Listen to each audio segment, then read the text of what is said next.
So welcome everyone to our London Region Hustings for the election of our next Liberal Democrat leader. My name is Isabel Parasram and I'm the party's Vice President. And I'd just like to say hello, bonjour, bienvenue, hola, guten tag to everyone who's watching. I know that London is a very pro-European liberal city, and I'm really pleased that we have so many people from so many different parts of the country here who will be watching, and people across the world. So thank you for tuning in. And what we're going to be doing in the next roughly 1.5 hours is hearing from our two incredible leadership candidates. And we'll hear first from the wonderful Leila Moran, who is the MP for Oxford, West and Abingdon, and Ed Davey, who is the MP for Kingston Surbiton. So I wanted also to introduce you to Simran Meji. Simran is part of the London Region Executive. She's the diversity lead, and she's also part of my Vice President's team. So Simran, would you like to just introduce yourself, please? Hi everyone, I work in the charity sector. I volunteer with the Liberal Democrats as a diversity officer in Tower Hamlets, and now as a diversity lead for London Region, and I'm helping Isabel as a member of her team as well. Brilliant. Thank you, Simran. Do you just want to tell everyone what the timings will be in terms of opening and closing speeches? That would be really helpful. So each candidate has 3 minutes to deliver their opening speech. Then they will each have 2 minutes per question and 2 minutes for closing. Okay, and what are we going to do if we overrun, if any of the candidates overrun? We've agreed what we'll do. So if anyone overruns, then we will add that time to the next candidate's speech. So both candidates have an equal amount of time to deliver their message. I hope that that sounds fair to you both. And get used to it. Absolutely. And we've had a variety of questions covering all sorts of things, and we're trying to squeeze as many in as possible. So really looking forward just to getting to know you both on a policy level, leadership level, etc. And I'll also throw in a couple of just getting to know you questions, which will be fantastic. So out of interest, I know that on the last occasion that we spoke, we were talking about some of the disadvantages of lockdown, and you were saying some of the things you would have been doing. So what have you found to be some of the positives of lockdown? And I'll address that question first to Leila, who won the coin toss. Well, for me, actually, it was spending time with my garden. A couple of years ago, I moved into the house that I'm in now, and because I was in the midst of still fighting the marginal seat here and coming back and forth between London and Oxford, I just didn't have much time. So this year, for the first time, I've grown my own vegetables, and I'm so proud. And I had maybe 20 peas and about 3 courgettes, but they were absolutely delicious. That was probably quite handy, actually, given the queues at the supermarket. Yes, indeed. Thank you, Leila. Ed, how about you? Oh, easy. I've had a lot more time with my 2 kids. Ellie, who's 6, and wants me to get her a unicorn. I'm not sure if it's about Boris Johnson's Brexit ideas. I think it's more to do with the ones with the horns. And then my lovely son, John, he's quite disabled, and so that's quite challenging. But I've been able to spend a lot more time with him, and we've got him a new tricycle, because although he can't walk, he gets exercise from swimming and tricycling. And so we've been able to try out his tricycles on our daily exercise, and he's really, really enjoying it. So spending time with the kids has been very precious, because although I spend a fair amount, because I'm a London MP, I'm always back here, some of that quality time I miss out when Parliament's been sitting in person. So yeah, I've been fortunate. And you've been getting a lot of vitamin D, presumably, by doing that. Yeah. Fantastic. Well, we've got a variety of questions, but before we do that, we'll go to our opening statements. So I'll go on to Leila. And Simran, if you could start the timer just once Leila has begun, that'd be fantastic. Okay, and just to Leila as well, I'll be giving you a 10-second notice, just to let you know you have 10 seconds left. Great. Well, first of all, Isabel and Simran, thank you so much. Thank you all for watching. It's a delight to be with you this afternoon. Our country more than ever needs a strong liberal voice, one that makes a heartfelt, compelling case for truly liberal and progressive values as we rebuild our society in the wake of coronavirus. And the country desperately needs the Liberal Democrats to rise to this challenge. But let's be clear, to do this, Our party must change. We have to do better than the last 3 disappointing elections, and we have to stop bumping along at 6% in the polls. I have a plan to rebuild trust and win again as your leader. I've held listening sessions with over 300 local parties, and these have informed my vision to transform Britain into a fairer, greener, more compassionate country where everyone has the security to live life as they choose. My 3 campaign themes of education, the environment, and the economy, and the ideas that I've put forward around them all reinforce that overall message. And it's the kind of vision that Paddy and Charles had. It addresses mainstream concerns, but in a uniquely liberal way. And it attracts attention. I can get that media cut through that we need to get the message across. In the last few weeks, I've been on the front pages of 5 national papers, all the major outlets, and regional press as well, including the Metro and the Evening Standard. And this is how we will build a broad base of support across the moderate political spectrum. It's how I overturned a 10,000 Tory majority all in one go, with a message and a plan that attracted thousands of soft Conservatives and got Labour and Green supporters to not just vote for us, but also campaign with us. We need to replicate this nationally. And I know how to win in different areas. So many of the priorities I've heard about from our London members resonate with the issues I've campaigned on. Issues like violence and knife crime. I've championed investment in youth services while holding the government to account for their continuous cuts. On the housing crisis, which limits the life chances of so many, I've taken action on the scandals of properties laying empty and brought forward a bill in Parliament to stop the Dickensian Vagrancy Act, which makes rough sleeping criminal. I passionately believe that we should be championing our tech and creative industries as a vital part of our economy. And of course, our cities should be the most green in the world. I fought the government to protect our environment, and I worked cross-party to bring Greta Thunberg to address Michael Gove and MPs. We can make London one of the greenest capitals in the world. My reason for asking you to vote for me is to change our party for the better, so that we can move forward together and change our country for the better. Thank you. Thank you for that, Leila. And I suspect that there will be some questions coming up on some of the things that you've talked about. So very welcome. Ed, would you like to go ahead and give your opening speech? Friends, these are challenging times. Job losses, COVID, the climate emergency, Brexit.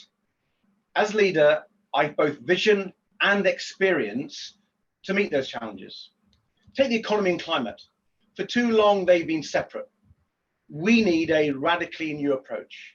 Every policy, from economy to foreign affairs, must focus on climate change. My green recovery plan would invest £150 billion in green homes, green transport, green energy, with a green jobs guarantee. And I can deliver this green vision because I've experience doing it before. I fought the Tories on climate and won. My work more than trebled Britain's renewable power. Britain is now the world leader in offshore wind, thanks to what we did in government. But a green economy must also deliver a fairer society too. From my work on a universal basic income, when I was Paddy Astown's economics advisor, to my support for the council housing investment, my wife, Councillor Emily Davey, is leading on in Kingston. Greater social justice has always been central to my politics, as has my determination from my very first political campaign against apartheid to fight for equality for everyone, not least London's Black and Asian communities. Beyond a greener, fairer society post-COVID, we should be the party for carers, our country's 10 million carers. My caring experience started as a young carer. Dad died when I was 4, so when Mum became terminally ill when I was 12, I nursed her for 3 years till she died. Now Emily and I care for our children, including my disabled son John, who needs 24/7 care. So I understand what millions of carers go through every day. My life experience helps me relate to people, to voters, to their challenges. In the general election review, you see our party's challenges. The review's 61 pages and recommendations make clear there are no quick fixes. In London, in May 21 and 22, we face huge electoral tests. We must back Siobhan, back Caroline, Hina, Rob, and all our Assembly candidates, so City Hall has more Lib Dems.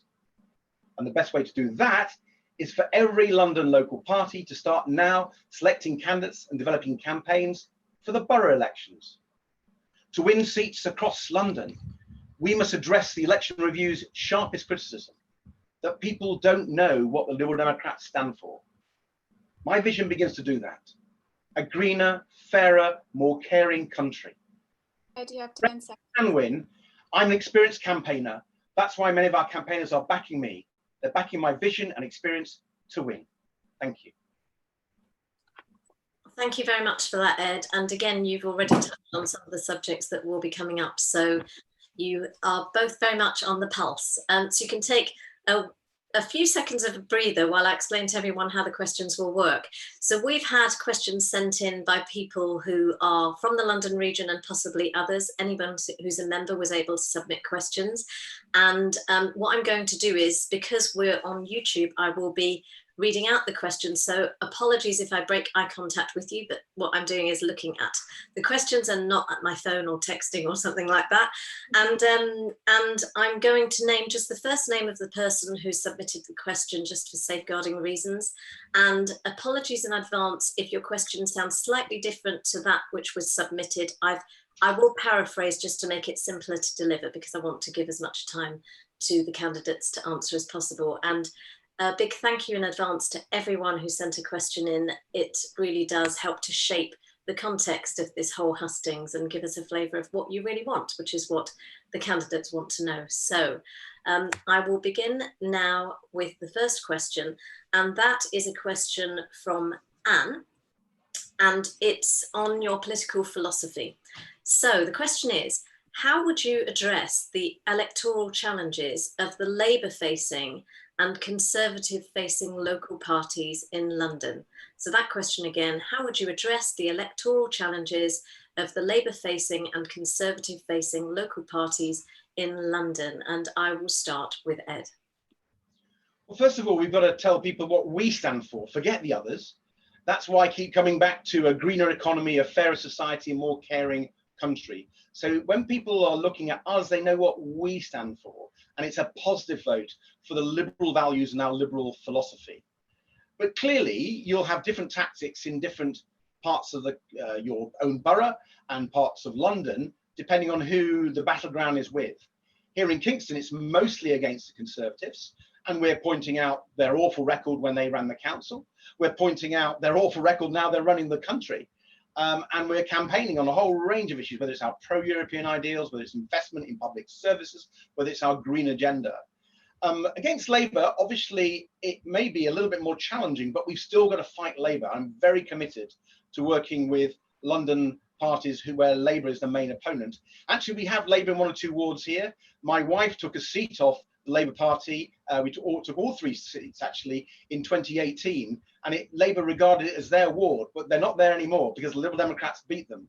And I know in lots of councils, from Camden to Merton to Haringey to Islington to Southwark to Lambeth, you know, we need to make sure that you have the messages to take to Labour.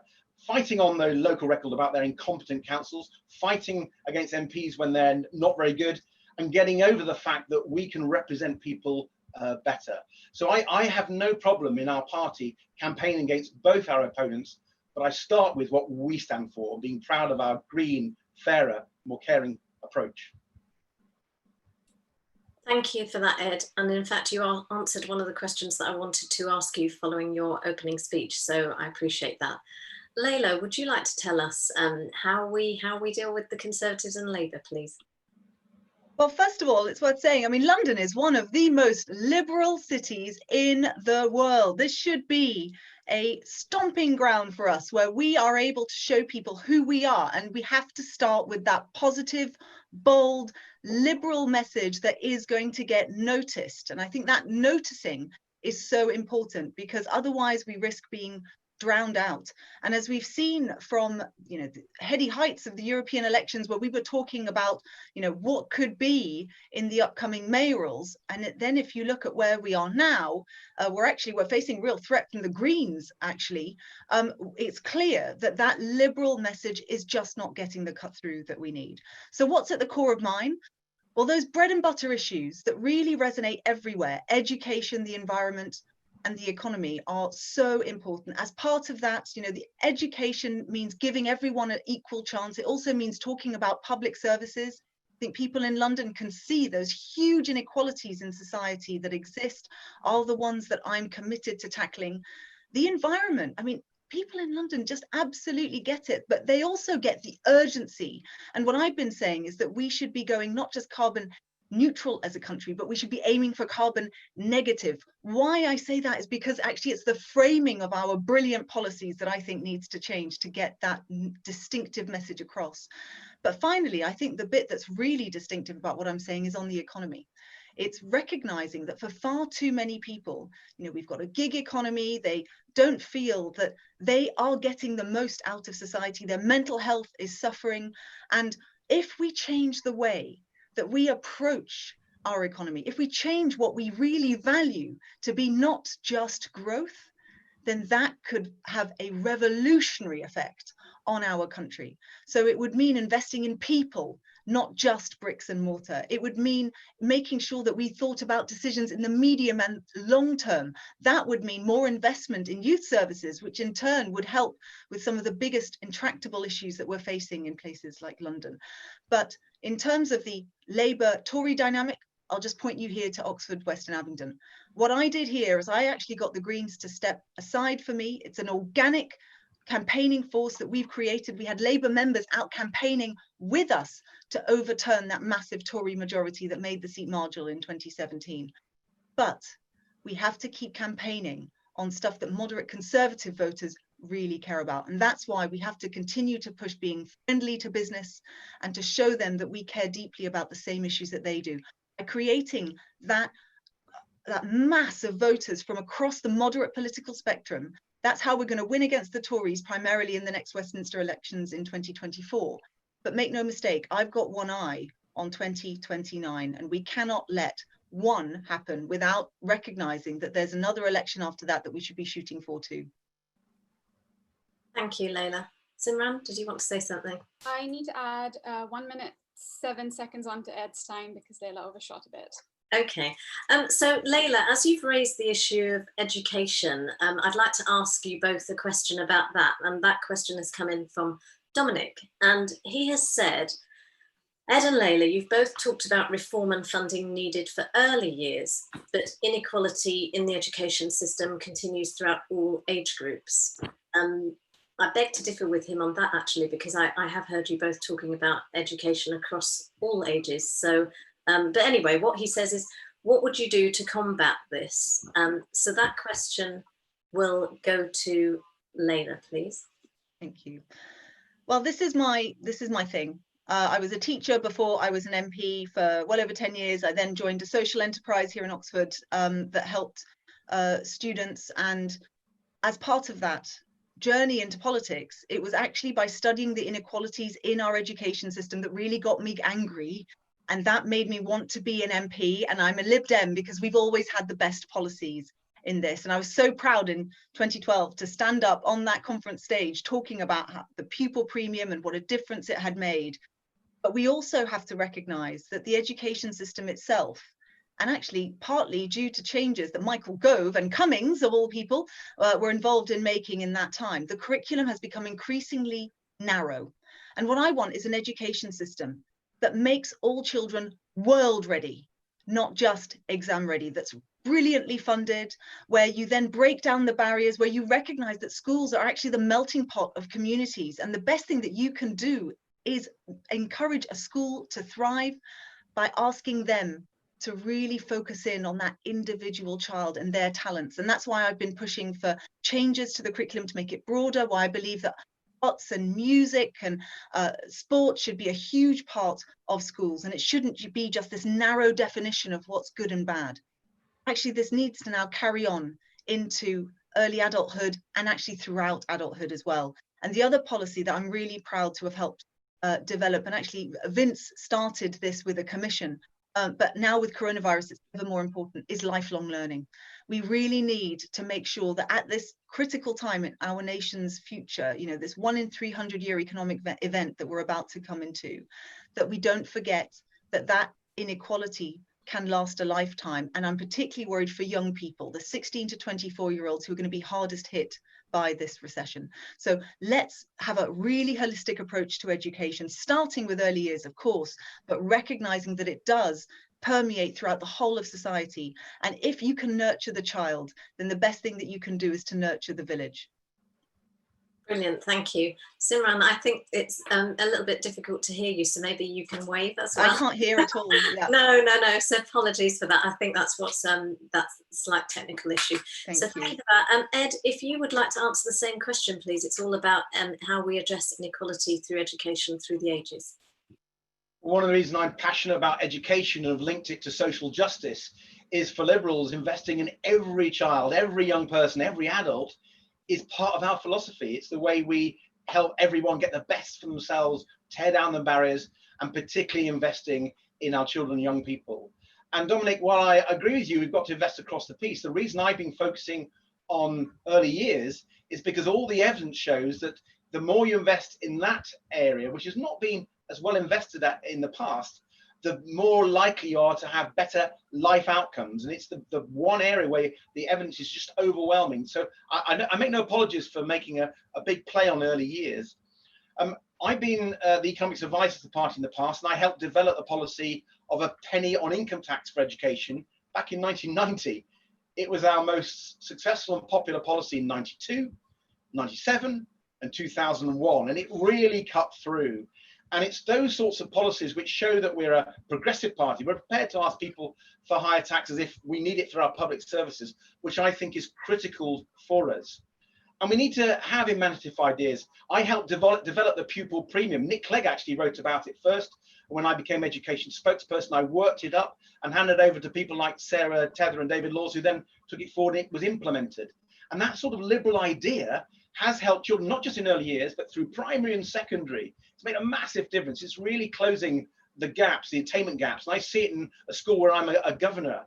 But if I was to pick another age group where I think we need a similar focus on extra investment, it's actually 16 to 18, where there's been some quite big cuts in recent years.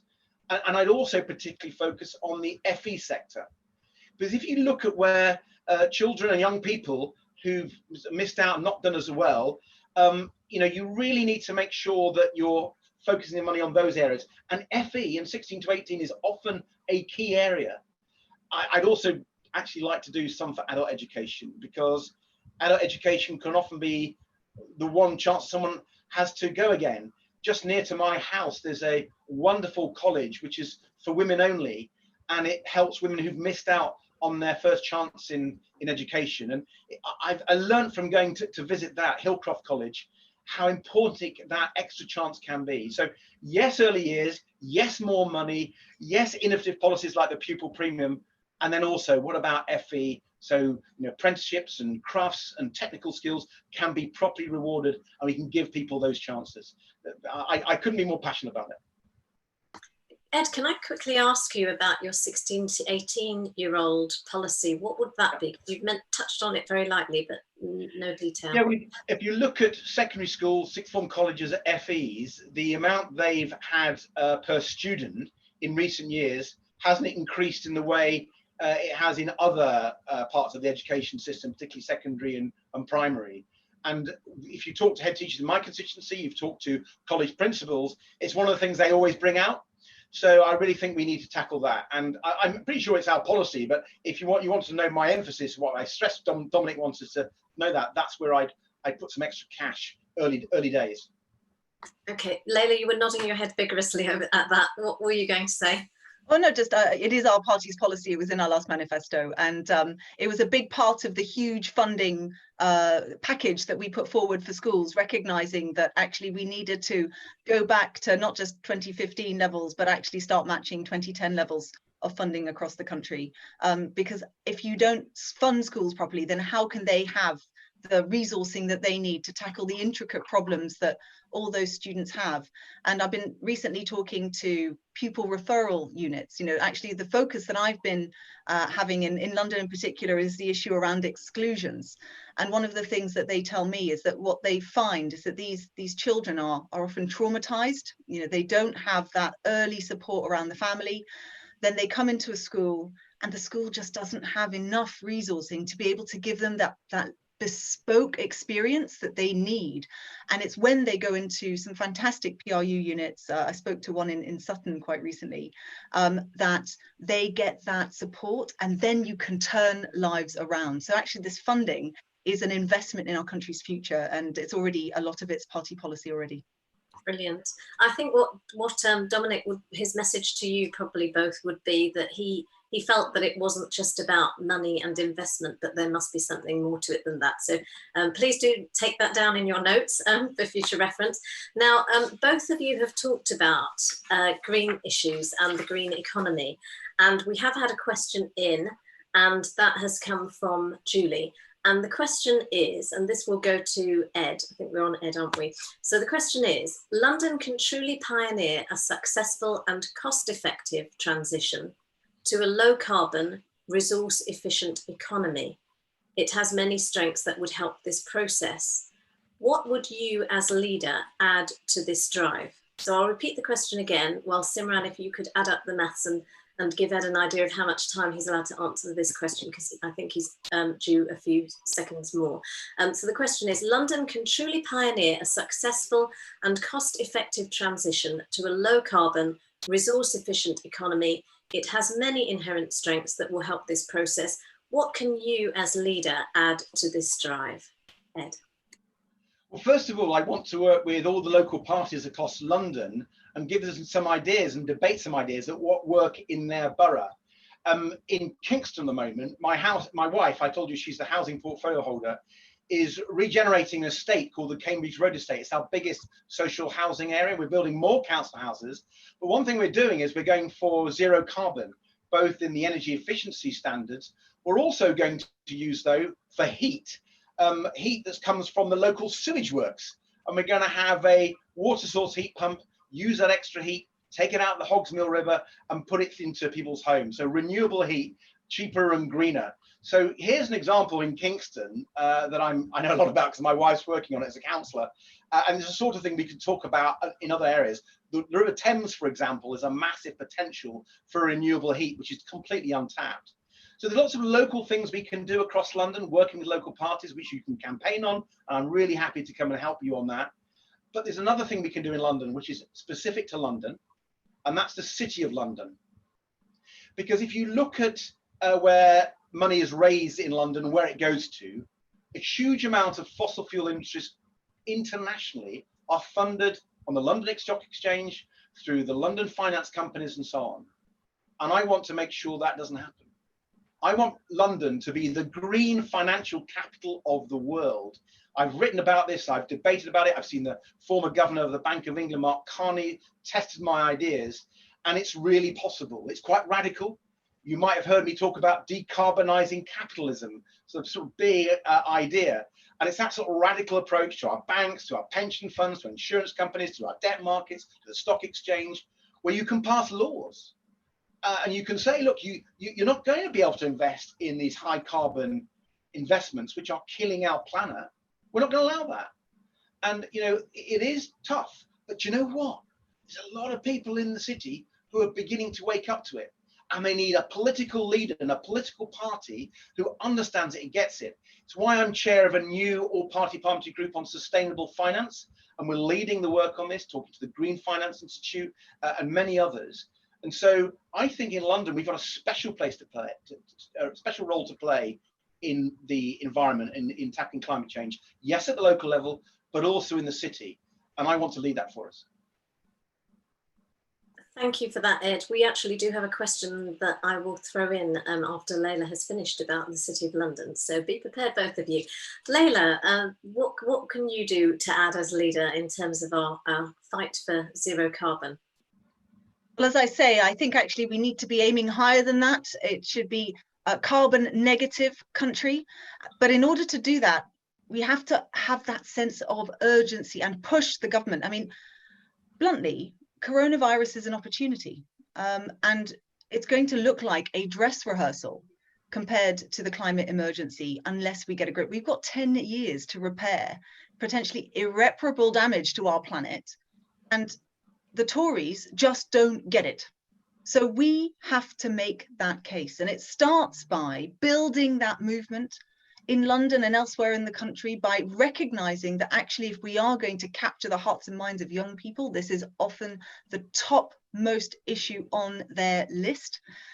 And it's going to be good for the country to recover in a way that's green. I mean, in London, we've already seen shifts towards cycling. And actually, where I started cycling to work was when I was teaching in a school in London. And I was scared. I was so scared of cycling on London streets. And the highways came in, the cycling super highways, but because they weren't segregated and they tend to sort of disappear randomly at places. And it took about a year of me practicing cycling from Battersea to Oxford Circus every day for me to get used to doing it. But we have to get more people like me, who are sort of more fair weather cyclists, to make that modal shift. And that's going to take investment. It's going to take local parties working with local government, working with our representatives on the mayor, on City Hall. People like Caroline Pidgeon have done an incredible job on this. And remember, it was Lynn Featherstone's idea to have the London bikes, and it was always a Lib Dem idea to do that in the first place. But at a national level, there is going to have to be enormous change. And actually what I've spoken about when I talk about an economy that has wellness at its heart, that includes having green issues at its heart. It needs to permeate all of society. We need to change the way the government looks at investment. And instead of having a treasury, I've suggested that actually the Treasury considers renaming itself the Department for Sustainability, so that we can build in green ideas in every single department. And that way we can make sure that when we are investing in huge infrastructure projects in our country, we always make sure that the greenness of that project is top of the agenda. And retrofitting homes is an incredibly powerful way at this time when people are losing their jobs of supercharging the economy, but also ensuring that people are going to be put into and encouraged to retrain into areas that are going to change our country for the better for the future. Brilliant. Thank you very much, Leila. So I'm going to throw in a question. As Ed has mentioned the City of London and some of the work he's been doing there, I'm going to throw in a question about the City of London. And this is from Kevin. It's a bit of a cheeky question, but I'll read it. Do you think residents and workers in the City of London should be taxed more? And if you do think so, how would you spend the additional taxes? So his question is, do you think residents and workers in the City of London should be taxed more? And if you got that extra tax, how would you spend that money? And that question will go to Leila, please. Thank you. Well, in terms of residents and workers, actually, the issue I've always had with the city is the way that investment that comes and flows through the city very often actually doesn't then benefit a lot of the communities that lie around the city.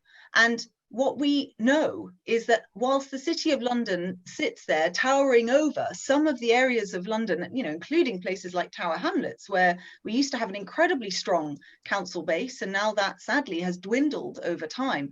But what they are fighting for there is money that is spent on building up those communities that have some of the worst inequalities in our entire country. So I don't think that it's necessarily about taxing specific residents. I do think that what we need to do is to have a more progressive taxation system, because one of the things that we know from London is that there are those same flats that are being built in places like Tower Hamlets are then being bought up by people who've got a lot of money as investments. And instead of having houses like that going empty because they are the second, third, fourth home in the hope that one day they're going to turn a quick profit, that we need to redefine what affordable in London really means. And rather than it being 80% of market value, instead it should be a multiple of the average wage in an area. And by average, I don't mean necessarily mean, there's different ways of calculating averages. I would actually rather that it was more like the mode, which is how most people are in a local area. What's the average of the majority of people? And actually that's way, way lower. So I do think there needs to be a redistribution of wealth. And I think we should be looking at wealth taxes. I also think we need to be looking at how do we make sure that the big tech companies are properly taxed so that they're paying into our local infrastructure. But this is why I keep coming back to this economy that puts well-being at its heart. If we had inequality being measured at the same time as growth, then we would be making decisions that encouraged that flow of money to be spent on things that in the medium and the long term would stop those inequalities. And that would be education, that would be training, and that would be subsidy for public transport. Lots of the people who live in the City of London are cleaners. You know, they are our key workers. They don't earn massive wages. So let's be very careful to tax the real source, which is who's got the big wealth, and not to then inadvertently tax those at the bottom. Thank you, Leila. Ed, same question to you. It's all about City of London residents, and I think Simran wants to just come in here. You need to unmute yourself, Simran. Ed, you have 1 minute and 30 seconds extra. Lovely, thank you. Extra, you say? 1 minute 30. Is that extra? Extra, yeah. Okay, fine, thank you. Kevin, interesting question. I'm a strong believer in a progressive tax system where the people on higher incomes and the people who are wealthier pay an awful lot more. And I've long advocated tax changes to make that happen. When I was costing the recent manifesto, we had quite a lot of progressive tax policies, not just the well-known penny on income tax for health and social care, which of course taxes everybody. We had lots of taxes which were going to hit the wealthiest. Reforms of capital gains tax, for example, closing tax loopholes for the very large multinational companies, big tech and others. So I'm very much in favor of doing that. But I wouldn't start from the premise that you did, Kevin, because there are lots of people who work in London who don't have high incomes and travel in and out, and they're not wealthy at all. So just because you work in the City of London does not mean at all that you are wealthy and a high income. And equally, a lot of the residents, there are some people on pretty low incomes and also in social housing living in the City of London, a lot less now than there were, but nevertheless they are there. So it's not about where you live or where you work. It's about looking at your overall wealth and your overall income. And we need to make sure we put in the tax policies that make that happen, so we can build that fairer society. We can invest in education and health. We can invest in things like social housing, and that's the way to build the fairer society, which I think is behind your question, Kevin. So yes, to progressive taxation, but I want to make sure it is the people who can afford to pay who are paying, and not people just because they happen to live in a particular postcode. Thank you for that, Ed and Leila. You can have a 30-second breather before we move on to the next question. And just to give you a heads up, it will be about housing because you both touched on that. So that's what will come up. But I just wanted to pause just to say thank you to the people who are managing this whole production, because if I wait till the end, people will drop off and not hear, our thanks to some of the most important people in this process. So the London Region Executive have done a fantastic job of organising this hustings, advertising it, ensuring that we got questions sent in. But I'd like to give a shout out to our fantastic technical team comprising of Greg and Jack and their teams and the people working with them. I know that they like to stay undercover behind the scenes, but without you, we couldn't do this as professionally and slickly as is currently happening. And it's an absolute delight for me as Vice President to work with you both and your team. So thank you very much. So we will move on now to a question on housing. And just for the purposes of proceeding and going ahead, Simran, is everything okay with you in terms of being able to manage timing and things like that? It's just Ed was under time, so I'm wondering whether the 1:30 gets added to the next question. Oh, right. Okay. Ed, would you like me to ask an additional question or something like that if you've got spare time, or Leila, if it happens for you?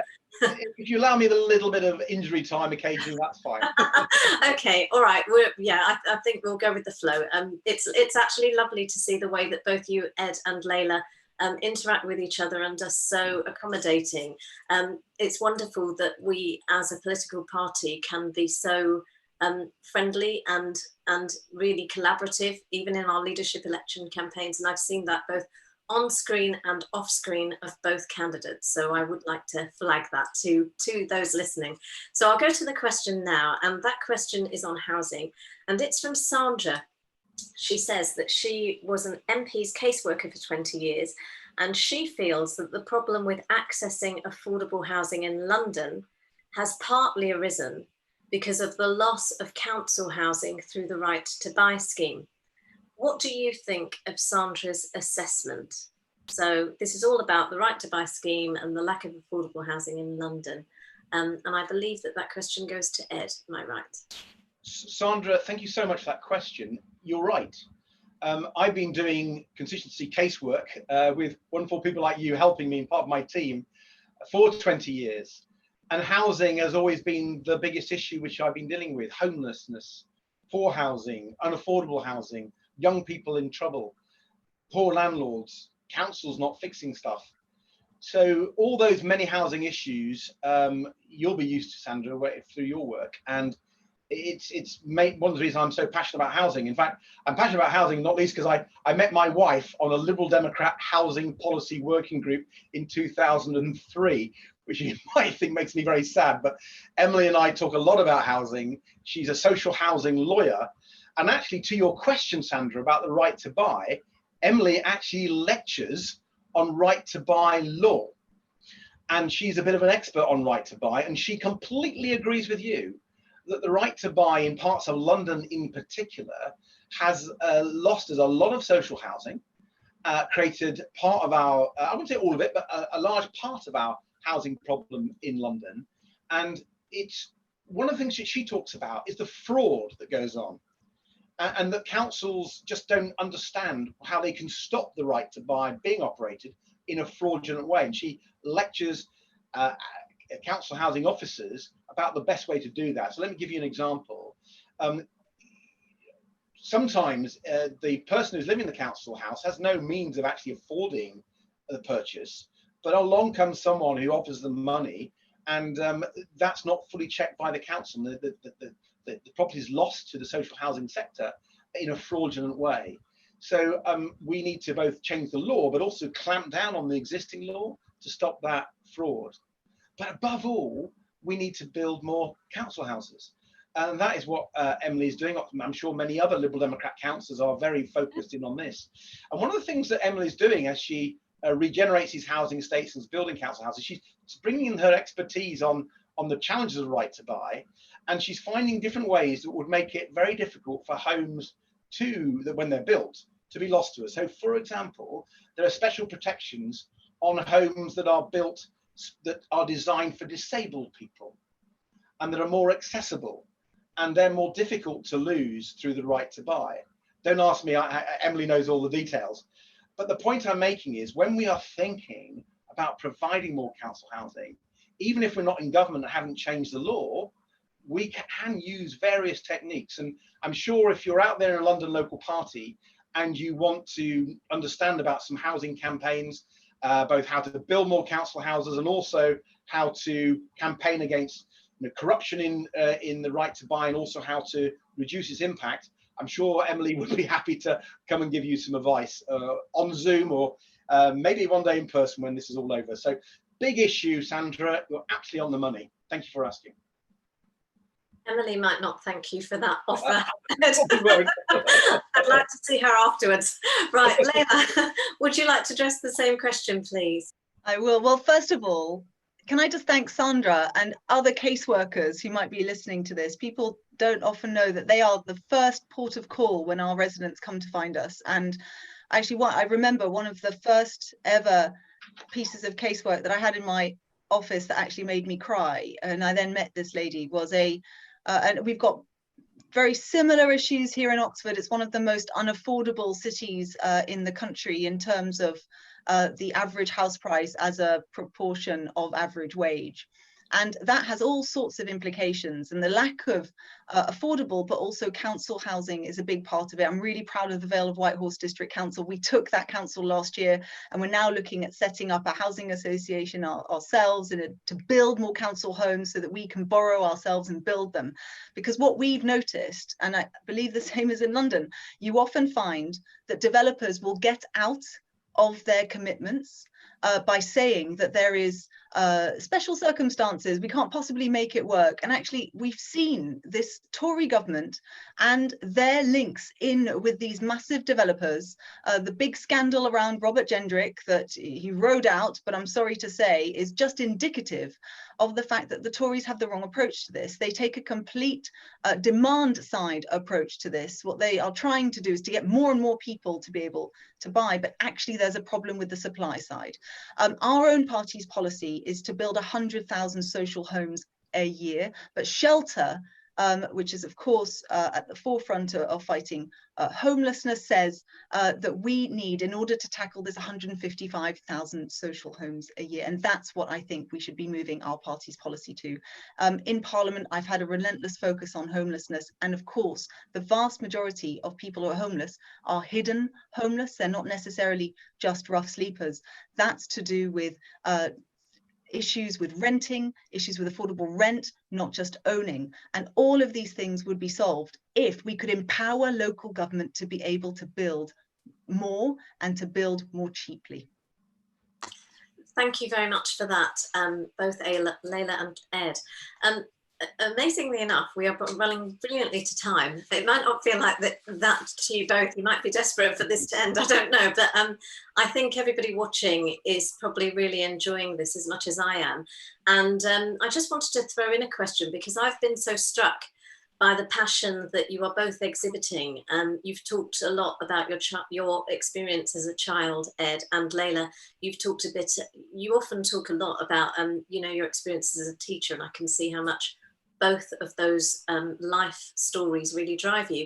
So my question to Leila and then to Ed is, when you wake up in the morning and you go to your work, your job as an MP, what is it that drives you? And the reason I ask that is, for many people watching, you may not realise how very, very, very tough it is being an MP. They're often criticised and every move is scrutinised, and it is such a high pressure job.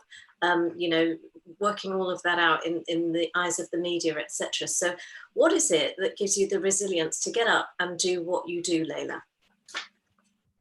I just have to. I have to. It's the best job I've ever had. And the reason why it matters so much is because you can affect people's lives every day. As you say, I'm very influenced by my life before Parliament, but actually my drive initially came from having lived all around the world. My father was an ambassador eventually for the European Commission, but actually the first place we went was Ethiopia in the late 80s, where huge amounts of poverty, and it really affected me. I remember meeting children my own age and just not understanding why we didn't just have the same things, and I would ask those kinds of questions. And we then moved around, Jamaica and Jordan and beautiful parts of the world, eventually Egypt. And then I became a teacher, and it's that sense of fairness that really drives me, because at my core, and it's a liberal core, this is at the heart of all of us, I'm sure, as a party, is a belief that every single person everywhere in the world should have equal opportunity and be able to have the security to live life as they choose. And that's just not the case for everyone in the country. And it was brought home to me when I was studying education, and that was the, if you like, the catalyst. But now that permeates every single part of my life, and changing that and delivering a change for people is why I'm so motivated to get up every single morning to do this incredible job that I've such an enormous privilege to be able to do. And thank you very much for doing it so well, Leila. Ed, your answer, please. Well, I've been a member of the party for 30 years and I've been in Parliament for 20 years, but I still have that burning desire to make sure Liberal Democrats win. Now, I joined when Paddy was the leader. We were 4% in the opinion polls. It wasn't a career move. But I was passionate about the environment, and Paddy was talking about that. So, you know, what I've done on climate change, the work I want to do on climate change and the green economy, that absolutely is part of the inspiration. But I know we have to win to be able to deliver on that. And then, of course, the inspiration goes back to one's family. And at the moment, my family life is dominated by my 2 kids. I've got my little daughter, Ellie, who wraps me around a little finger, if I'm honest with you. And I get such inspiration from her. And the way she just sees the world, it's, you know, very different from an adult. And it's just very precious. She's very into butterflies and ants. And we built a wormery the other day. And just, you know, that desire to make sure that all children like Ellie get the best chance in life. Then I have my wonderful son, which makes me passionate about special needs because he has an undiagnosed neurological condition, which means he can't walk or talk. We don't know why, it's undiagnosed, but it also means he's got quite profound learning disabilities. And every day, if I'm not going into a TV or radio studio on the media, my day starts by massaging him. And we've been massaging him every day for about 11 years. We learned the trick when we took him to Hungary. Actually, when he was diagnosed with a condition, didn't know what it was. It was a neurological condition when he was 1. We didn't get any help. And we had a 7-month waiting list for physio, 12 months for speech and language, 12 months for OT, and we were just like, what are we going to do? And we ended up deciding, bizarrely, to go to Budapest, to a place called the Peto Institute, which mainly looks after cerebral palsy kids, because with the suspicion that John had cerebral palsy. And we learned how to massage there, and it really worked with him. And it means that he's not stiff like this, because he was going to be stiff like that, and he's now got flexible hands and feet. And so, you know, my day starts by massaging him most days, and it's about half an hour. And yeah, that drives me. I mean, you know, when you have kids, and whether they're wonderful in their imagination and they know how to manipulate you like my little daughter does, or John with his profound difficulties, they inspire you. And they drive me now in the way I was driven by the things in the past. So, you know, that's why in this election, I'm talking about a greener economy and a more caring society. I'm passionate about caring, not just for children and people with disabilities, but frankly for everybody. I think this is a chance for us, you know, as a party, to get into health debate, to show the record of people like Norman Lamb on mental health. I'm excited by the opportunity on caring. And I note, and I'll be quiet after this, I said in my opening remarks, there are 10 million carers, 10 million. That's 3 times as many people who voted for us at the last election. Imagine if we were the voice of carers. We could live our passionate liberal principles and our values for caring, and we could win win the polls. So what's not to like? Thank you, Ed. And you've had your injury time, I can tell you that. But thank you for sharing those stories. And just let me take the opportunity to say also thank you for the work that you do as an MP. I know it's very highly valued. So I'll move on now to some of the work that I've done with both of you, actually. So we've worked on the Windrush scandal together, and I know that you've both written to the Prime Minister and other government ministers to raise issues surrounding that. And we have had a question on it. So I'm really keen to highlight some of the work that you've done, as well as some of the thoughts that you've got regarding the future. And this question comes from Sam. So it's a little bit of a story. So this morning on the BBC, there was news of a Windrush campaigner called Paulette Wilson, and she has sadly passed away. And her story is that she came to the UK from Jamaica in 1968, aged 10 years old. She remained here all of her life. She never visited Jamaica again. She had 34 years of national insurance payments made. I believe that she also worked in Parliament. So I'm not entirely sure what she did, but I believe that she worked in Parliament. And she had a British daughter and a British grandchild. And then in August 2015, her benefits were stopped.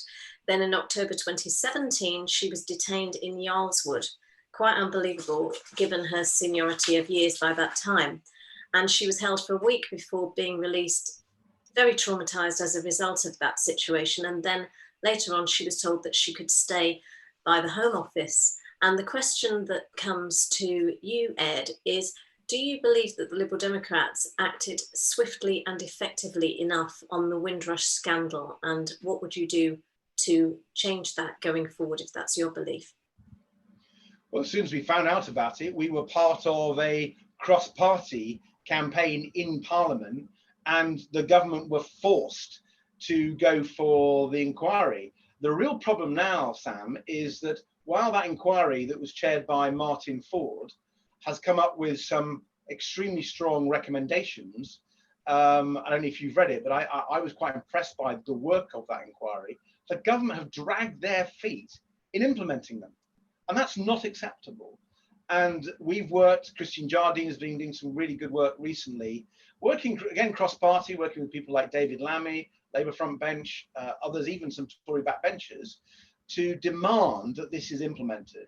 And while very recently Priti Patel, the Home Secretary, has said that she would implement them, you know, frankly, I don't trust this government at all on almost everything, if I'm honest with you. But on this issue, where they should have been rocked to their core because it was a scandal, I think it's one of the biggest scandals of modern times. And you know, I would have at least thought the government wouldn't just actually implement Windrush, but in responding to the hurt, it's responding to the anger, and in the, you know, in the context of Black Lives Matter, you'd have thought they would change their position on so many issues around immigration. And one of the things I think we as a party need to do is, because I think there is a change in the mood about immigration, partly because of the Windrush scandal, but also I think over Brexit, where people have seen, you know, their neighbours and work colleagues who are EU citizens being treated badly, all the anxiety and fear that they've gone through. I think we need to be a little bit more bullish, and I think we need to be, you know, make the argument that the amazing contribution that the people who've come here as immigrants and they're the next generation, they built Britain. So let's be tough on this. Thank you, Ed. Leila, same question to you. It's all about the Windrush scandal and how we have handled it and how you would as leader going forward.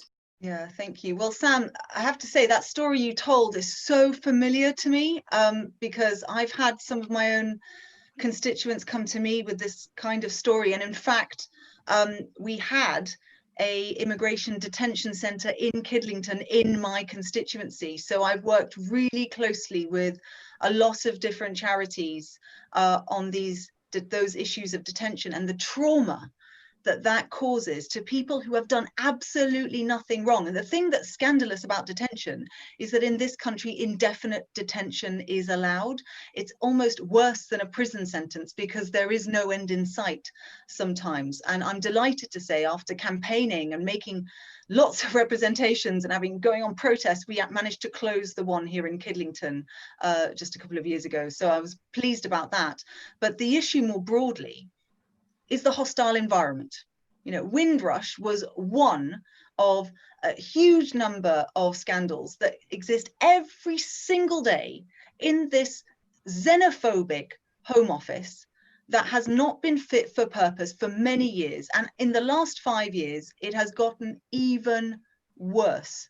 And we are seeing stories of them looking at, you know, paperwork and just not applying common sense. And the hours that me and my office have spent trying to stop these stories, stop deportations, it's absolutely scandalous. So yes, we need to make sure that the review is implemented, but it is deeper than that. I would go so far to say, and the Black Lives Matter movement absolutely showed us this, it held a mirror up to society and showed that this country has still institutional racism. And you know what, guys? There is an element in our own party that we need to face up to, because even in our own party, we are not diverse enough. There are still barriers that face candidates and campaigners from Black and minority ethnic backgrounds, and it's not good enough. So we should feel that shame very keenly. That's why we need to make sure that the Alderdice Review is implemented, and that will be one of the things that I, as leader, am going to take incredibly seriously, because if we don't live our values, then when we call out the government on things like this, they can just point the finger and go, well, you're not doing very well yourself, are you? And all credit to you, Isabel, for the work that you and others have been doing on this. It's time that we woke up as a party, and it's time that we woke up as society. Thank you for that, Leila. And as you've raised the Alderdice Review and potentially the General Election Review, that is, both reports are public, and they both talk about diversity within the party. I know that you have the pleasure of a diversity hustings in August with me, so you can prepare for that. But I'm sure that many of our London members and those watching will be keen to hear a bit about where you stand on those things. So, and I'd also like to give Ed the chance to answer that. So let's start with Leila, as it's your turn. So perhaps you'd like to flesh out. I know Simran signaled into me. Simran, do you need to say something?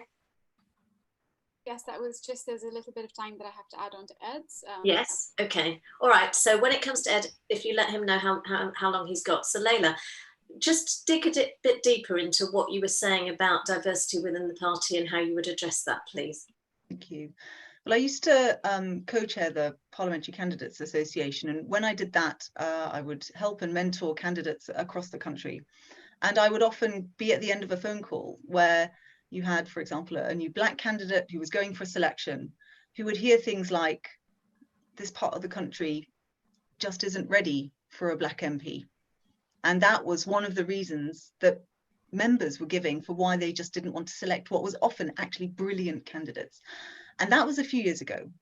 And I'd love to think that it has changed, but actually from what I'm hearing, it continues to be an issue. And one of the things that we need to address in our own party is the culture of our party, is the culture of only going to places where, to door knock, where people look and sound like us, because that's how you win. But actually, if you don't actively go out and recruit people into local parties and ask them to come and join. The other day, I was at a food bank with my local Hindu community who had brought in a huge amount of tin food, and we were working together. And when I was there, I made sure to ask them to join. And I've been hounding them ever since to make sure that they do. And what I'd like to do on a very practical level is very bottom up, but to ask local parties to look at their local areas and say to themselves, are we representative of the people we want to represent? It's a very simple question. And if the answer is no, then they should be putting plans in place to go and address that. And it often means changing the way you campaign, changing the way you might do socials. If you always meet in a pub and you've got a big Muslim community, actually, is that always appropriate? Should you not perhaps change to something else? Ask them to come along, ask them to join, recognize that that could be a problem. We have to change the way that we campaign as a party. And 55% of London is non-white. Our own membership needs to look across London and change the way that we are so that we can better represent society. Thank you, Leila. And Ed, I wanted to give you a chance just to comment on that. I know that you've probably got a lot to say, so I believe you also have a bit of extra time, so go ahead. This would be one of my very top priorities as leader, and frankly, it would define my leadership. Because if we don't sort this out, we do not deserve to win. We will not be a Liberal Party. I am fed up of looking at the Conservatives and the Labour Party in Parliament, and they look more like modern Britain than we do. Shame on us. Shame on us. And you know what? Not even we won't deserve it, we won't win. We just won't win. Because we have to look like modern Britain. People have to understand it. And I would do what I've done in my own constituency, because I actually represent the most diverse constituency now in Parliament, now with no longer Simon Hughes, unfortunately. We have a large Tamil population from Sri Lanka, a large Gujarati population from northwest India. We've got a mosque in Kingston with mainly Muslims from Pakistan, but also from Iraq, Iran, Syria now. I helped the Sikh population get a Gurdwara, and they're mainly from East Africa, but also now asylum seekers from Afghanistan. We have the largest Korean population. And so in working with them on all those issues, I've always reached out to them. I haven't waited to come to me, I've gone to them to their schools. In Kingston, we have an Urdu school, a Tamil school, a Gujarati school. I go to them. I go to their temples. I go to their mosques. And as a result of that, of engaging with them, many of them have joined the Liberal Democrats. So we have a very high proportion of our membership compared to other parties who are from BAME backgrounds. 8 of our 38 councillors are BAME councillors. I'm really proud that we managed to do that. But the lesson is, it does take a little while, but you've got to change the culture of your local party, just like Alderday says, got to change the culture. And the leaders, whether they're MPs, councillors, leading activists, have got to lead, And that's what I believe I've done, and I would want to do that as leader. And let me give you one practical example in London. We're particularly bad in the black community. And if you look at how the black community organises itself, about 50% attend church either regularly or irregularly. But black community actually is quite a Christian community. And not everyone may like this in the party, but I'm telling you straight. If we want to represent the black community of London, go to their churches. Go to their churches. You may not be Christian, you may not be religious, I don't care. If you're seriously a Liberal Democrat and you care about equality and diversity, go to their churches, get to know them, let them get to know you. And then, by the way, work your butt off for them. I've made an inroad into the African community in my constituency because a black guy was stabbed to death about 3 years ago, Derek Malondo, and his mother, Sophie Kafiro. I went to see her after the death, and she set up a charity called Drop a Knife, Save a Life. And I worked with her. So that's what you have to do. Get to the community. Don't just wait them to come to you, and then fight for them and campaign for them and let them get to know you. Thanks, Ed. I have an image in my head now of church attendance swelling by 100% because Liberal Democrats have turned up. Yeah. That could be quite novel. So we're in the home run, you'll be pleased to know. So we've got roughly half an hour. So I've got a couple more questions, and as head of the Barristers' Chambers, I'm going to turn to criminal justice. So I'd be interested to hear how you answer this question, which comes from Richard. And he is a fan of The Secret Barrister. And he says that the criminal justice system appears to be broken, certainly within London, like many other major cities. And he talks about the knife crime problem that we have, gang warfare, etc. And he wants to know what reforms you would advocate. Now, I know that's a huge question, so whatever you can give me, Ed, in the time that you've got, that will be fantastic. So it's all about how you would reform the criminal justice system. Is he talking, sorry, is Richard focusing in on the court side, or is he thinking about the actual crime side and how we manage that? Wasn't quite sure. Well, he talks about the criminal justice system. So let's focus on the institutional side, perhaps. Because you talked a bit about knife crime already, so we'll focus on the system. Well, I won't talk about police and that sort of thing. I'll talk about, criminal justice system, quiet criminal justice. Well, I come at this as someone from a family of lawyers, not just my wife, but my father was a lawyer, my brothers are lawyers, my father-in-law was a lawyer, and so they talk a lot about it and some of the real problems that there are, problems within legal aid, problems caused by COVID actually in recent times where the courts have been closed, problems in terms of the way the CPS operates, the linkages with the police. And so I think there's a huge problem. And of course, by the way, given our previous answer, the racism in the criminal justice system, not just stop and search powers, which I've been campaigning on, but the way the magistracy is organised, the bench is organised. And so we really need, as a party, to champion reform of the criminal justice system. We've got some good policies on it, actually. And I think we really need to push them very hard. Daisy Cooper, who I'm delighted to back in my campaign, she's our justice spokesperson and doing a really good job. And I think if we can, in our campaigns over the next few years, work with the legal profession to call the government out. And there's going to be a lot of issues that they want to work with us on. I mean, the government are still talking about attacking human rights legislation. There's still Tories saying we should come out of the European Convention on Human Rights. So, I think we can make common cause on lots of issues, and in particular, making sure the criminal justice system is fairer, there's greater access for people on lower incomes, and also, it's the racism is dealt with. Let me give you one example, which Christine Jardine, our Home Affairs spokesman, was campaigning on during the recent bill on domestic abuse. And actually the government were putting forward amendments on it, and it was about how women who were being effectively abused and controlled by their husbands or their former husband or former partners over finances weren't sometimes able to get legal aid because there was money in the house and they were excluded from it. That has now changed, and that's one example of how we can make the criminal justice system fairer for vulnerable people and victims of crime. Thank you, Ed. I could talk to you for hours about that. So that's brilliant that you've given us a taster. I appreciate that. Leila, same question to you, all about the criminal justice system. Simran, you wanted to speak? And Leila has 29 seconds. Oh gosh, you've got a timer going, Leila. Thank you, Leila. Thank you, Isabel. Well, you know, this is enormous. It's enormous because actually, what are we talking about here? We are potentially talking about some of the most vulnerable people in our society who are caught in these vicious cycles that society has set up for them. And one of the areas of interest that I've been picking up in the justice system is, first of all, access.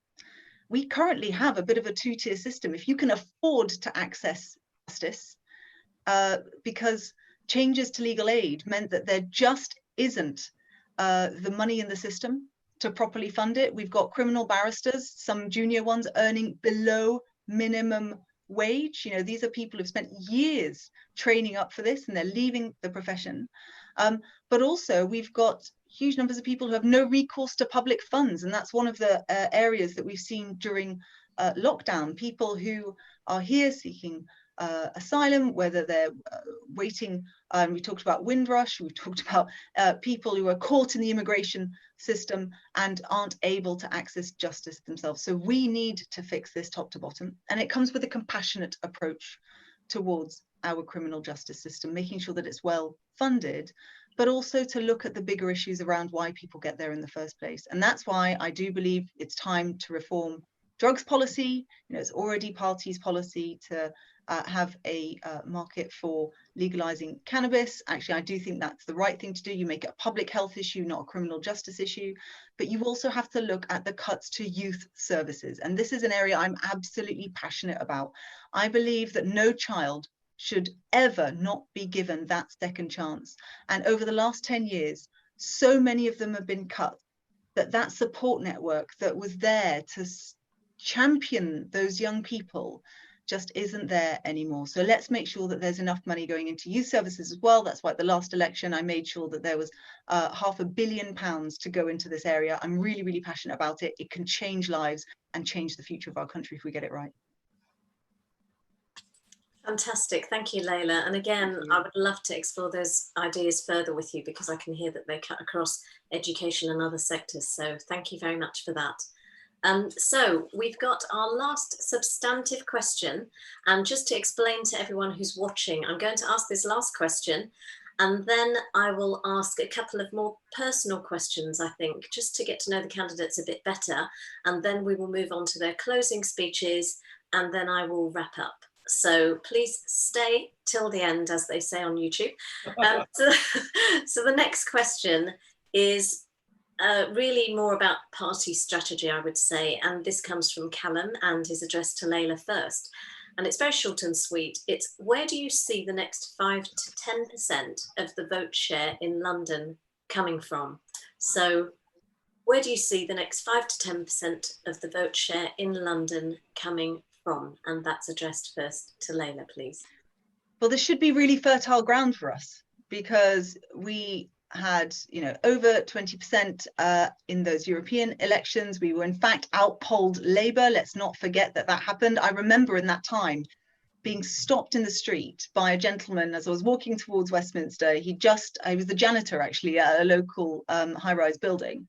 And he was saying how, your stance on stop Brexit, totally think this is the right thing to do. Everyone else is making a mess of it. And he said, for the very first time in my life, I'm going to vote Lib Dem. And so we've now got this constituency of people in London who for the very first time voted Lib Dem. But we've slowly over the last few months seen that ebb away. And we have to understand, first of all, why that's happening. And it's because we need that distinctive liberal approach. We've spoken about a lot of policies today, but it's not just about the policies. The party makes the policy. If the party does the prose, then actually the job of the leader is to do the poetry. The job of the leader is to really connect with people and be different and show them that there is something else out there. There is another party that can have that distinctive liberal approach. I've spoken about education, the environment, and the economy, but speaking to people's hearts is just as important to speaking to people's heads. The other constituency of people, by the way, so that's in the round, but there's another group I'm really wanting to target, and that's young people. And these are people who care deeply about housing, deeply about the green economy and the issues that face the entire planet. But a lot of them still quote coalition as a reason why they don't vote for us, because they feel like we lost their trust. So we have to now speak to the issues that they care deeply about in a way that is really distinctive and bold and liberal, and they will come over. I'm absolutely certain of it, because if we can get them to start voting Lib Dem, then over time, that's how we're going to build a strong base. Brilliant, thank you. So Ed, what would you do about gaining the extra 5 to 10% in London? Well, in London, we are fighting both the Conservatives and Labour.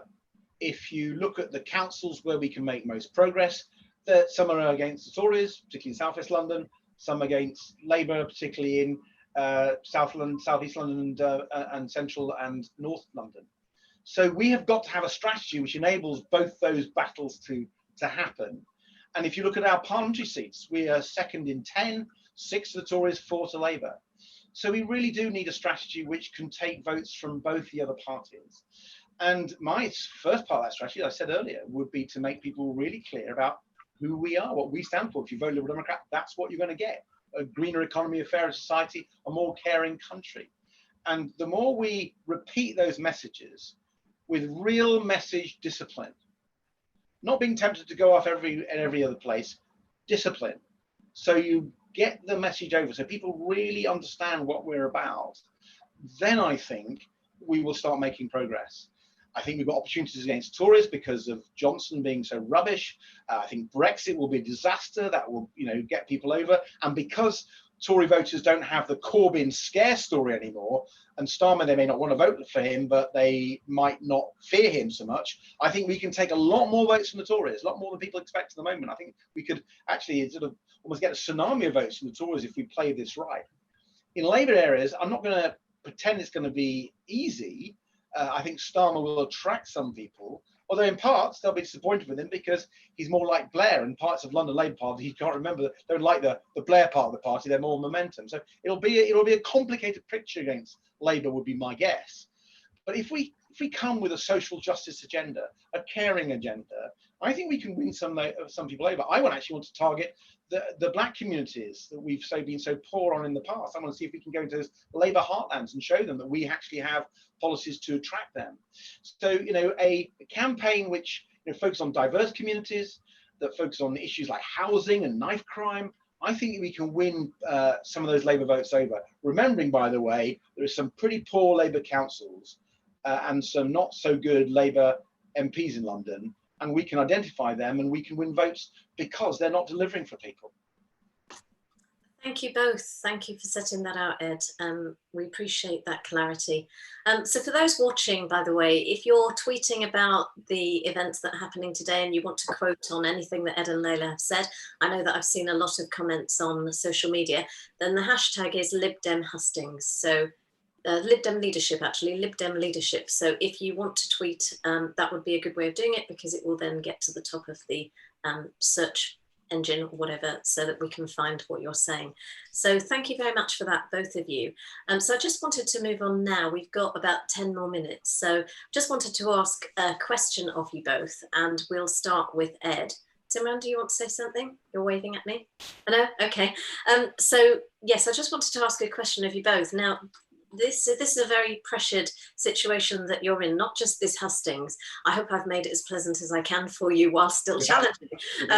But the whole of the next few weeks is going to be highly pressured for you both, and you're still managing your caseloads as MPs. And I have some glimpse of how very pressured the environment is that you work in any event.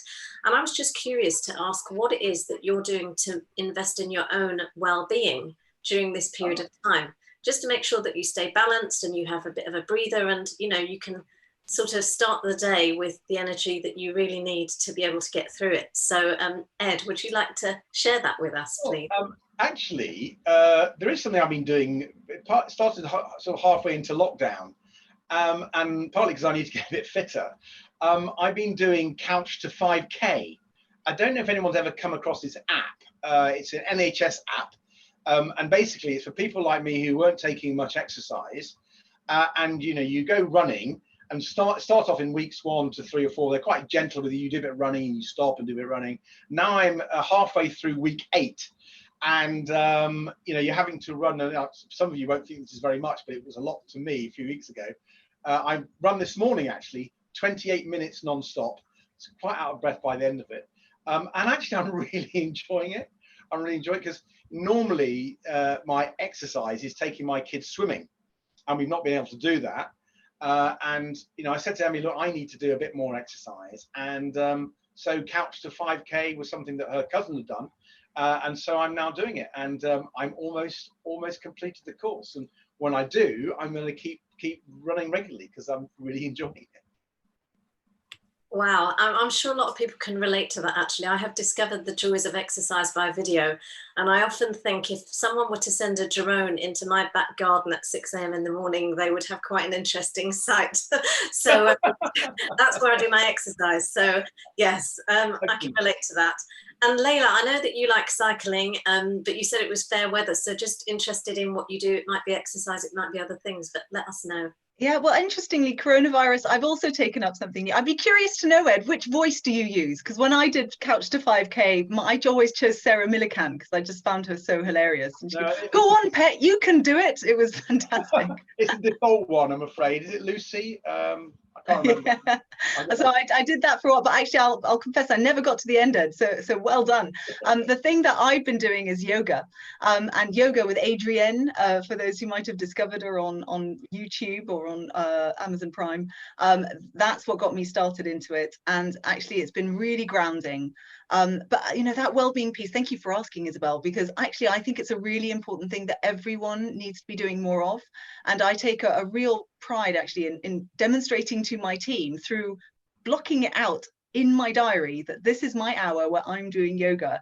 I tell them, right, what are you doing today to help your mental health? And are you going out for a walk? And, it's so pressured right now. I spoke about the immense work that caseworkers are doing at the moment. Our post bags, I don't know about Ed's, but mine certainly tripled overnight in size. I think it's the same for everybody. Everyone's working extra super hard and taking care of ourselves. If we can't support each other and we can't support ourselves, then how are we meant to do a great job of supporting our communities? It's so important. Thank you for that, Leila. And I can recommend, somebody did recommend yoga with Adrienne, and I found somebody called Cole Chance. So I can recommend her. If you look her up, I do neck. It's just 15 minutes of neck and shoulder stretches, but she's incredible and she's got an amazing story, life story. So so thanks for the tip. I can relate to both of you. So thank you very much for that. I hope that gave you a little chance to relax just before we go to your closing speeches. So we're going to go to closing speeches with Ed starting first, and then Leila, and then I will wrap up at the end. So I hope that you've had a chance to relax a little bit before you tell us the last closing words of, tell us what it is that if somebody were watching from the London region and didn't know quite who to vote for, what is it that what would you say would persuade them, Ed? Well, Isabel, thank you for sharing, and thanks everyone for all your questions. I hope I've shown you that I have the vision, experience and judgment to lead the Liberal Democrats, to tackle the huge challenges we face in the country and in our party. Green jobs, give everyone decent affordable housing and give carers a new deal. The election review shows us there are no quick fixes to our party's challenges. But I know that by working together, we can build a message and a party machine that can speak to the whole country again, just like we did when I worked for Paddy Ashdown. And I've been touched by how many of our party's great campaigners are backing me, particularly here in London. Caroline Pidgeon, our amazing London Assembly member. Councillor Hina Bakari, who next May we must make sure joins Caroline in the Assembly. Councillor Paul Kohler, the next MP for Wimbledon. Sarah Olney, my neighbour and friend from Richmond Park. All 4 former MEPs for London, Irina, Louisa, Dinesh, and of course Sarah Ludford. And also councillors and PPCs from across the capital, from Flick Ray to Dawn Barnes. Siobhan Bonita, of course, our outstanding candidate for London Mayor. Roderick Lynch chaired the Liberal Democrat campaign for racial equality, and of course Vince Cable's brilliant success in Twickenham, Munira Wilson, MP. I'm really grateful for their support. It means an awful lot, and together I want us to campaign our socks off. Elect more Liberal Democrat councillors and MPs, electing in Assembly members in 2021. And I know the challenges are very serious, the job challenges, the climate, Brexit, COVID, they've probably never been more serious. But I'm ready for that challenge. And I'd be honoured to lead you to campaign for and win a greener, fairer, more caring future. Thank you. Thank you, Ed. And Leila, tell us what will persuade us to vote for you.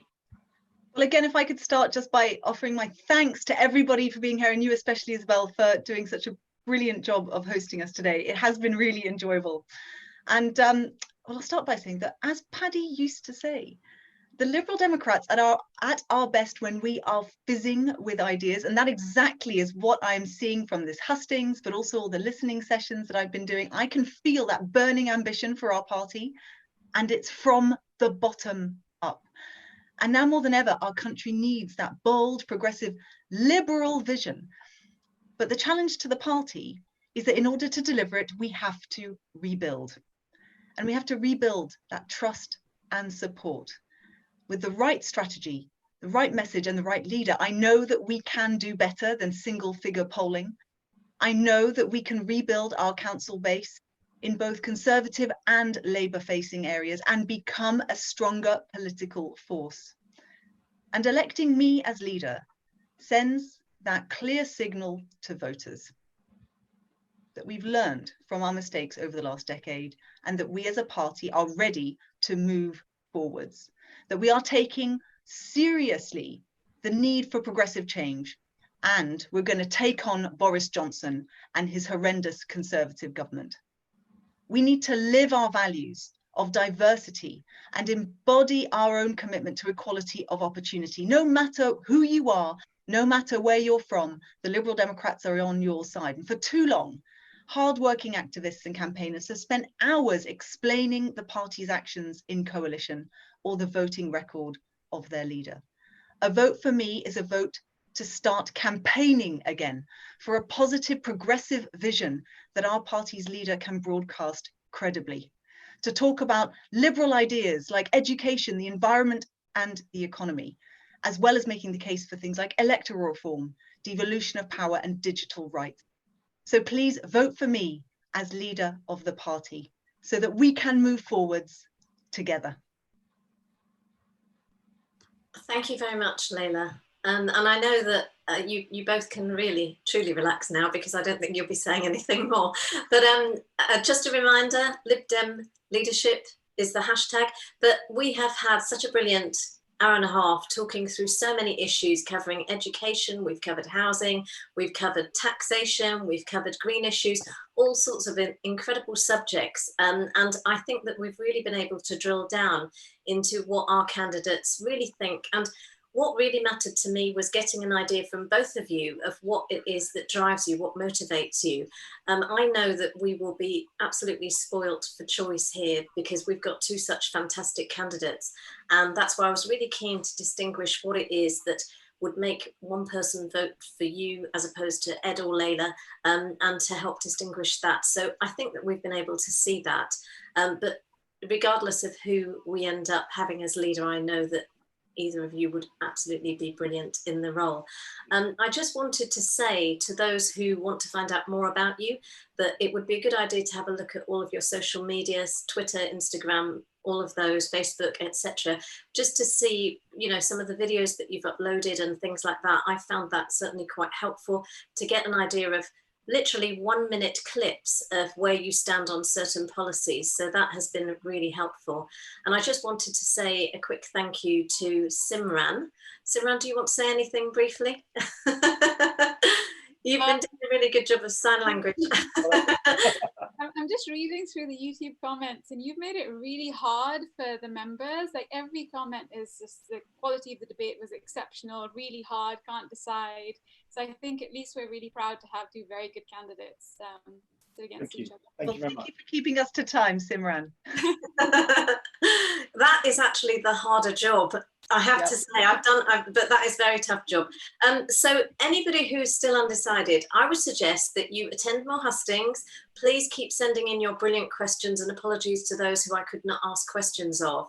And as I say, keep in touch with the candidates. I know that they are unable possibly to reply to you personally, but certainly you can stay in touch with all that they're doing on social media.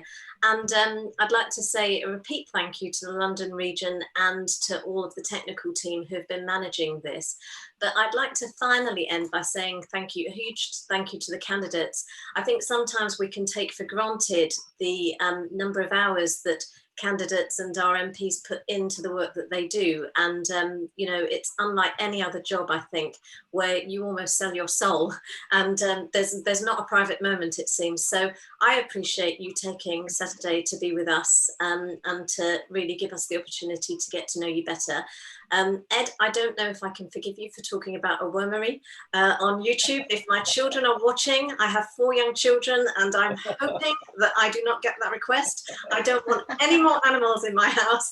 And Leila, it has just been so fascinating hearing about your background of traveling across the world. I was so keen to bring that out because I have read about it on the internet, but I have not necessarily heard you talk about it. So it was really interesting to hear that flavour, and I know that many people can relate to your journey of growing up in different countries. So all that remains is to say thank you to you, the viewers. Please tell your friends to rewatch this on YouTube. I know that it will be uploaded to our website, and it has been an absolute pleasure for me to host this, and I look forward to meeting many more of you through my role as Vice President, and I'm sure that will be the same for both Ed and Leila. Thank you all. Thank you. Thank you, Isabel.